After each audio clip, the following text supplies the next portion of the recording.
à tous et à toutes, bienvenue sur la chaîne Prophétique Influence. Aujourd'hui, je vais partager avec vous sur le thème du silence prophétique et vous apporter un enseignement plutôt solide afin que vous puissiez être encouragés dans les moments où il semble que le Seigneur ne dit rien. À ce propos, je vous invite à vous abonner à ma chaîne YouTube et me suivre sur Facebook afin d'être tenu informé de toutes les conférences en direct que je fais. La prochaine aura lieu le 3 octobre 2020, c'est un samedi et ce sera à 18 h. Ne manquez pas ce rendez-vous en direct sur Facebook. C'est toujours des moments très forts, des moments prophétiques très intenses et assez uniques, je dois dire, dans l'espace francophone. Vous recevrez, je n'en doute absolument pas, une parole déterminante pour votre vie et un encouragement puissant. À chaque session, des vies sont transformées. Le Seigneur opère des délivrances, des guérisons, apporte des déblocages dans les vies.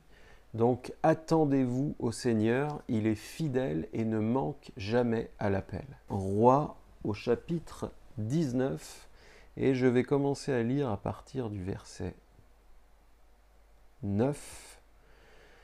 Donc c'est le passage où Élie se réfugie dans une grotte, dans une caverne, et il entra dans la caverne, il y passa la nuit, et voici la parole de l'Éternel lui fut adressée en ces mots. « Que fais-tu ici, Élie » Il répondit, « J'ai déployé mon zèle pour l'Éternel, le Dieu des armées, car les enfants d'Israël ont abandonné ton alliance, ils ont renversé tes autels, ils ont tué par l'épée tes prophètes. Je suis resté moi seul, et ils cherchent à m'ôter la vie. » L'Éternel dit, « Sors et tiens-toi dans la montagne devant l'Éternel. » Et voici l'Éternel passa, et devant l'Éternel il y eut un vent fort et violent qui déchirait les montagnes, et brisait les rochers. L'Éternel n'était pas dans le vent. Après le vent, ce fut un tremblement de terre. L'Éternel n'était pas dans le tremblement de terre. Et après le tremblement de terre, un feu. L'Éternel n'était pas dans le feu. Et c'est ce passage qui nous intéresse, ce verset, cette deuxième partie de verset particulièrement. Après le feu, un murmure doux et léger. Quand Élie l'entendit, il s'enveloppa, le visage de son manteau sortit et se tint à l'entrée de la caverne. Et voici, une voix lui fit entendre ces paroles. « Que fais-tu, Élie » Donc nous avons ici un passage absolument remarquable au sujet du silence de Dieu.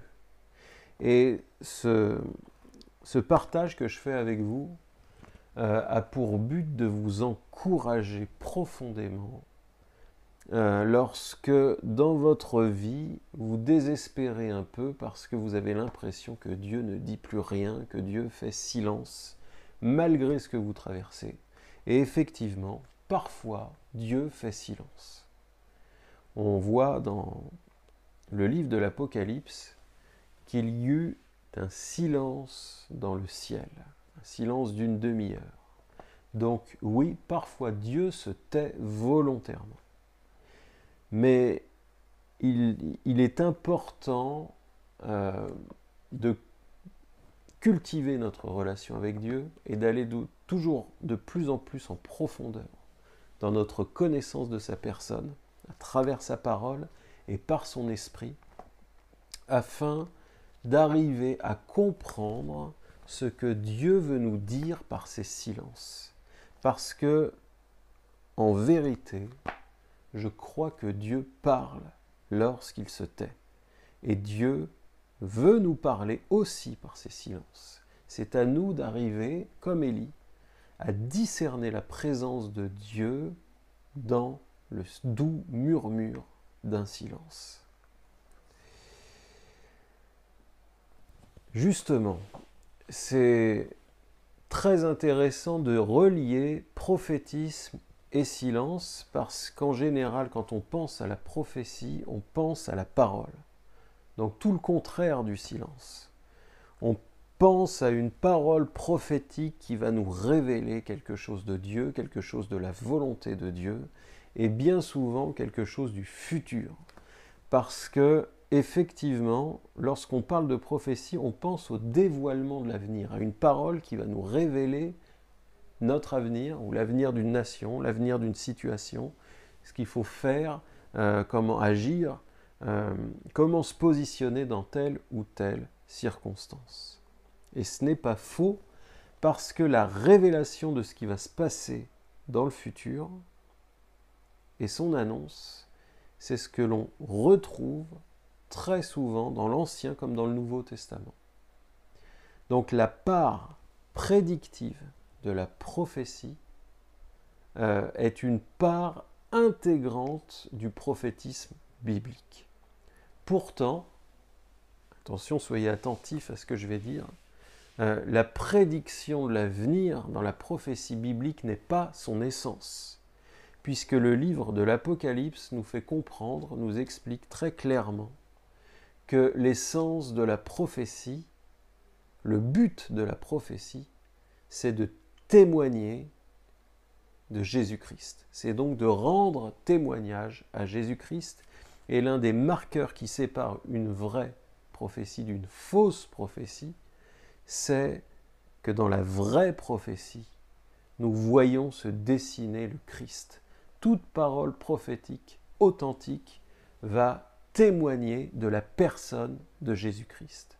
C'est lui le témoignage de Dieu. Donc lorsque la Bible nous révèle l'avenir, elle ne nous révèle l'avenir que pour nous révéler Jésus-Christ. Notez bien ça, lorsque la Bible nous révèle l'avenir, ce n'est que pour nous témoigner de Jésus. C'est pour que dans l'avenir, ou à travers l'avenir, nous puissions reconnaître la présence du Seigneur et Sauveur Jésus-Christ. Donc, je vous propose d'aller maintenant un peu plus en profondeur et de comprendre pourquoi, pour bien parler, c'est-à-dire bien prophétiser, il nous faut d'abord apprendre à bien nous taire. Et je souligne bien nous taire parce qu'on peut parfois se taire quand il faut parler et parler quand il faut se taire. Et je crois que nous devons gagner en maturité et apprendre quand Dieu nous dit de nous taire et quand Dieu nous demande de parler.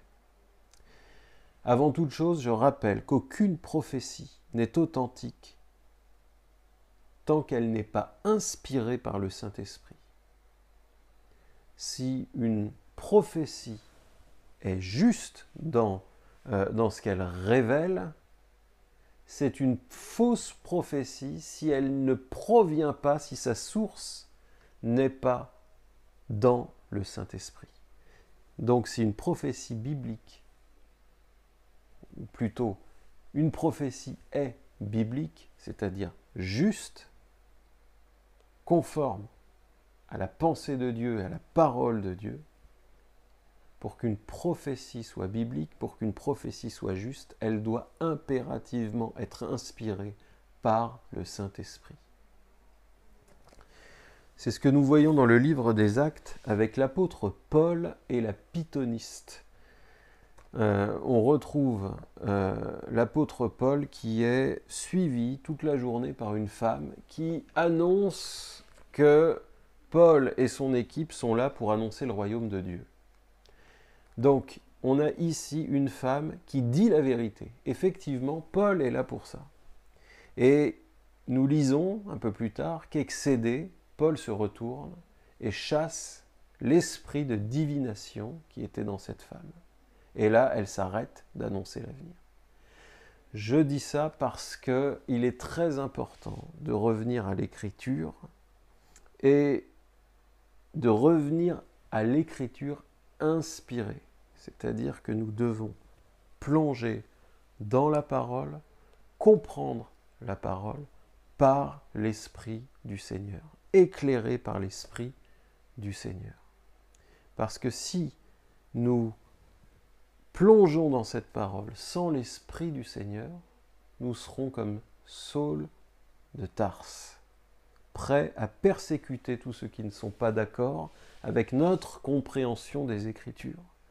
Mais si nous recevons le Saint-Esprit, et si nous lisons ces mêmes Écritures éclairées par le Saint-Esprit, ou pour le dire autrement, si nous laissons le Saint-Esprit éclairer la parole de Dieu, donc nous éclairer également, alors nous ne serons pas Saul de Tarse, mais nous deviendrons des Paul. L'apôtre Paul et Saul de Tarse. La division s'est faite lorsqu'il a rencontré Jésus et lorsque l'Esprit du Seigneur l'a éclairé. Il connaissait déjà les Écritures, c'est ce qu'il dit très clairement. Vous lirez dans ses épîtres, il le dit absolument clairement. Vous retrouverez d'ailleurs tous les passages en description de cette vidéo. Et pourtant, connaître l'Écriture ne l'a pas rendu vivant. Au contraire, connaître l'Écriture a dynamisé ses envies de meurtre. Or, lorsque le Saint-Esprit, lorsque Jésus-Christ lui-même s'est présenté à lui, l'Écriture s'est allumée, l'Écriture a pris vie. Donc, je reviens à la prophétie, lorsqu'une parole prophétique est libérée, nous devons éprouver les esprits, c'est-à-dire aller chercher la source de cette parole, d'autant plus si elle est vraie, si elle est juste, si elle semble correcte, nous devons aller chercher sa source, identifier sa source, parce que une parole peut être vraie et se révéler être une fausse prophétie, parce que venant d'une autre source que le Saint-Esprit. Genèse chapitre 1 au verset 2 est explicite. Il est écrit qu'au commencement, l'Esprit du Seigneur planait au-dessus des eaux. Puis Dieu dit. À travers ce verset, nous comprenons un mécanisme très important, c'est que Dieu ne parle que dans le souffle de son esprit. Ce même processus se retrouve dans Genèse 3 au verset 8, où nous voyons que lors de la brise du soir, Adam et Ève comprennent que Dieu est en train d'approcher. Ce souffle du soir, ce n'est pas juste du vent, c'est le Saint-Esprit. C'est le même mot en hébreu, roi, qui signifie esprit. Donc l'Esprit du Seigneur se meut, arrive, souffle, bouge, se manifeste, puis vient la parole. Dieu ne parle que dans le souffle de son esprit. Et si nous parlons d'esprit, c'est donc que lorsque nous sommes en esprit, c'est d'abord un silence qui se manifeste. Avant la parole, l'esprit se meut. Mais si nous parlons d'avant la parole, alors nous parlons de silence. Il y a donc au départ un silence.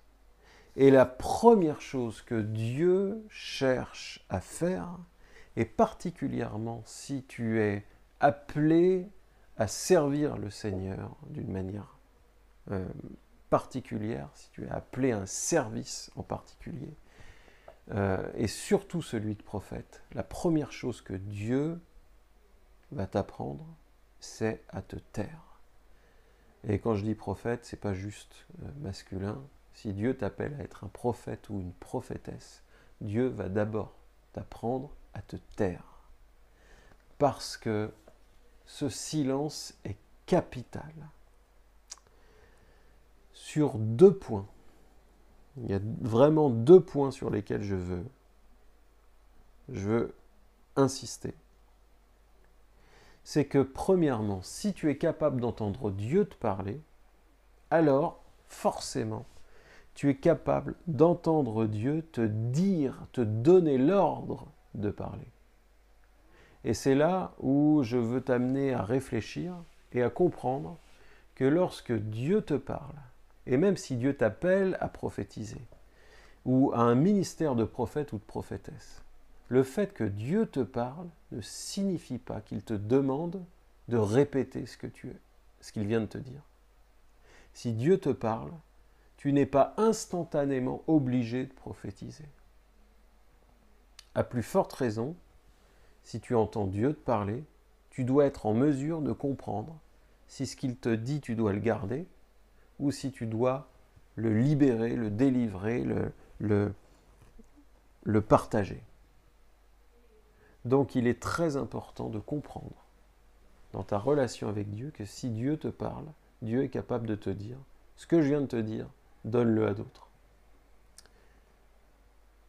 Parce que recevoir une parole ne veut pas dire devoir la donner. C'est la première chose à laquelle il faut absolument que tu réfléchisses. Quand Dieu te parle, qu'est-ce qu'il te demande de faire avec cette parole ?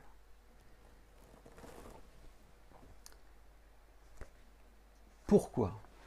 Eh bien, tout simplement parce que si Dieu veut parler à ton voisin ou à ton frère ou à ton ami, mais qu'il s'adresse à toi en premier, Dieu a une bonne raison de faire comme ça. Dieu est assez grand, assez puissant pour parler directement à qui il veut. Donc, si Dieu te parle à toi pour quelqu'un d'autre, c'est d'abord à toi qu'il parle. Donc, cette parole qui sort du trône et qui vient à ta rencontre, c'est toi qui es visé par cette parole en premier. Tu ne peux pas nier que si tu as reçu cette parole, c'est parce que Dieu t'a localisé, Dieu t'a précisément pointé du doigt en te donnant sa parole. Et s'il te donne sa parole, ce n'est pas une parole d'homme, c'est une parole ointe. Et cette parole, tu ne peux pas la recevoir et rester le même. Tu ne peux pas la recevoir et faire comme si de rien n'était. C'est strictement impossible. Si tu reçois une parole de Dieu et que ça ne te fait rien, il y a de grandes chances que ce ne soit pas une parole de Dieu. Donc on va aller un petit peu plus loin maintenant, et tu vas comprendre où je veux en venir. Si cette parole t'atteint toi, eh bien, cette parole, tu dois la garder en toi et laisser le Saint-Esprit t'impacter avec cette parole. Je prends un exemple très simple. Si Dieu te dit « Va dire à ton frère que je l'aime », et si Dieu est passé par toi pour ça, eh bien, ça veut dire que cette parole contient l'amour de Dieu. Elle est ointe de l'amour de Dieu qu'il veut révéler à ton frère. Mais cette onction, cet amour, ce concentré d'amour te touche toi d'abord. Et je veux vraiment t'inviter, avant de courir prophétiser et dire Dieu m'a dit, ainsi parle l'Éternel, je veux t'inviter à t'imbiber de cette parole. Parce que la parole de Dieu ne révèle pas quelque chose, elle révèle quelqu'un. La parole de Dieu révèle le Christ. Elle témoigne du Christ. Donc quand tu reçois une parole, même si c'est pour quelqu'un d'autre, cette parole révèle à ton esprit, à ton âme et même à ton corps qui est Dieu un peu plus. Voilà pourquoi tu dois recevoir une parole prophétique de la part du Seigneur, une parole de la part du Seigneur, et la garder dans ton réservoir. Parce que je te le dis, il y a un réservoir prophétique en toi, parce que tu es enfant de Dieu. C'est une réalité pour tous les enfants de Dieu.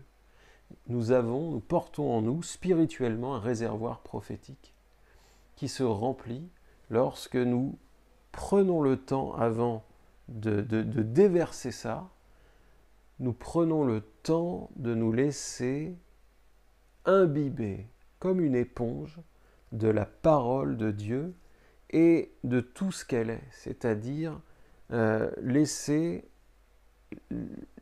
le Seigneur lui-même nous remplir de sa parole et nous remplir de sa présence.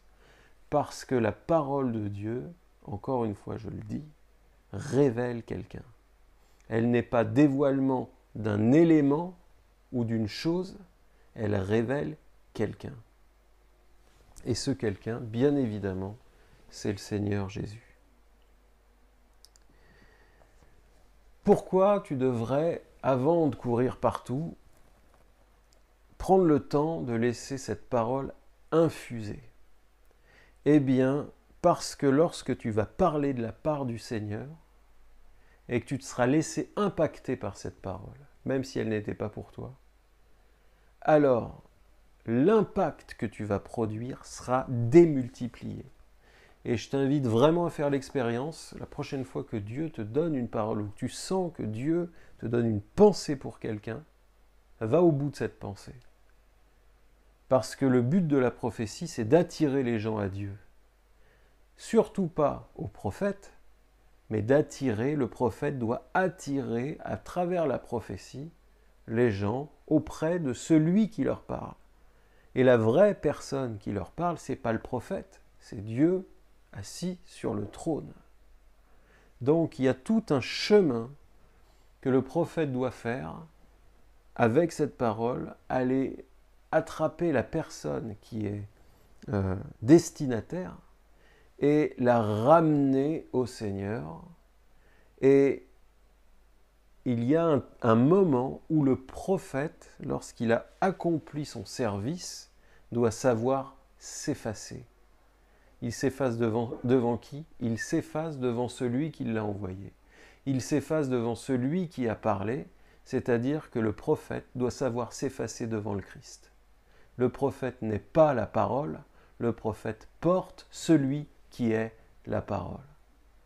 Voilà, je veux vraiment que tu réfléchisses à ça, je t'encourage et que Dieu te bénisse, toi qui m'écoutes, que Dieu te bénisse. Je prie vraiment pour que ce petit partage puisse porter beaucoup de fruits en toi.